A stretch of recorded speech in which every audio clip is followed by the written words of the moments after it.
Hey, what's going on, everybody? Victor here with Canine Peak Solutions, and in this video I'm bringing you guys a Q&A that was asked by Ashley in the Paso dog training Facebook group.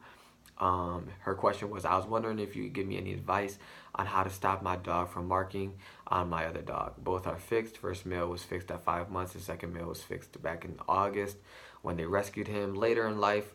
Since we don't know how old he really is. Every time my first dog pees, the second one pees on him. Okay, I'm at my wit's end. Both are indoor dogs, no females here. They don't hump or anything, just him marking.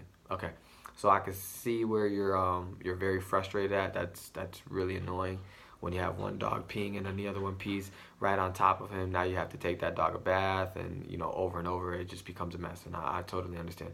So in this video I'm going to help you and tell you what to do to address it. So you have different avenues. The most possible one that I'll tell you to do is, and I'll send you, Ashley, and anybody else that needs this, a video on how to teach your dog leash pressure with a prong collar. Okay, very, very simple. It takes 15 minutes to do. Okay, but what you're gonna do, this is a prong collar. I have one right in front of me. And I have a video on how to use it, but and also I'm gonna send you a video on how to teach leash pressure. But what we want to do is we want to get to a point where we can use this as a correction tool for the dog.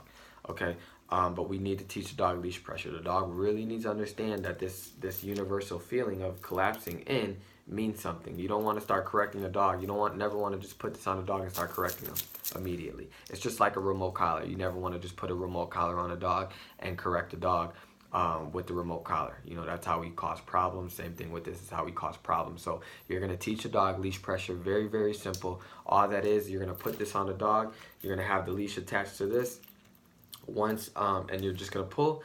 And then once the dog starts following you, then you're gonna release the tension in the leash. Very simple, and I'll send you a video on exactly how to do that. Out.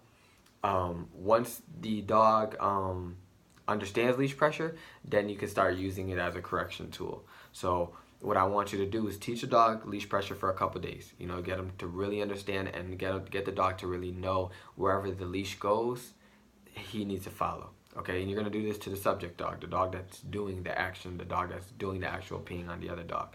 All right, and then once you get to that point, you could have a 6-foot leash on him. You could have a long leash, whatever. I would probably either go with a 6-foot or a 10-foot, something like that, and put the dogs in situations where this happens, where the dog pees on the other dog. So if it's outside in the backyard, take both dogs out, have the one that does the peeing on the other dog, have him on a prong collar, have the leash on him, either a 6-foot or a 10-foot, and just wait until the dog does it. The moment you start seeing him lifting his leg up to pee on the other dog, you give a harsh correction. He's a 30-pound dog, so this is the size prong collar you want to use. You may just have to take some links off. And in another video that I'm going to send you, Ashley, you'll be able to see that, and that's just how to use a prong collar. I'll put a link into that. But once it's on him, and it needs to be high and tight, but once the dog understands leash pressure and you use it as a correction, you're going to have it high and tight, and then you're literally just going to pop the dog with the correction. Let me see, how can I? All right, it's going to be like more like a boop, just like that. So if the dog's head's here, you have the leash, the dog starts lifting their leg to pee, all you're going to do is just go pop with the leash. Relatively hard. You want it to be a meaningful correction. Let the dog know, hey, this is a bad thing to do. Every time I do this, there's a consequence. The consequence is this leash pressure, this little quick pop on my neck. And think of it when you're actually giving the dog a pop. Think of it as you're like throwing a dart, but in reverse. So when you throw a dart, you kind of go like that, quick, right? In reverse, you're just kind of going to go like this with the leash. So the dog's over there, the dog's head's here. You have the leash. You're just going to go boom, just like that, really quick, and then that's going to be his leash pop. That's going to be his correction. The dog's going to understand, hey, I can't do this when I do this, and you want to do it every single time. So set the situation up as often as possible until you start seeing the dog doesn't pee on the dog anymore. It might just happen the first time, but you still want to be prepared. So every time you take them out, you want to be prepared to do this. You want to do it every single time the dog lifts his leg up to pee, okay? Because we need him to understand that this consequence happens every single time, not just when, once in a while. It happens every single time. Once the dog understands it happens every single time, then the dog's not going to do it anymore. Okay, he's going to have an unpleasant experience because he's peeing on the other dog, and he's just going to stop. Very important. Okay. And then what I want you to do after that, and the dog isn't peeing on the other dog anymore, what I want you to do is just simply reward the dog for doing what we want him to do. So what the goal here is to get him not to pee on the dog when the other dog pees. So we reward him when he's not peeing on the other dog. And this is very important. You want to utilize markers to let the dog know that that hey, you did what I wanted you to do, which is not pee on the dog in this case, and then give him a reward. And you don't have to reward every single time. This is just the beginning.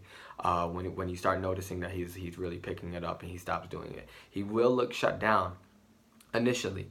Okay, he will look shut down initially when you do this correction, because you know the dog never been told you can't do this, so he doesn't understand that he's not allowed to do it. So with the correction, he's gonna be like, whoa, mom just corrected me, and she never corrected me before in a way like this. This is very weird.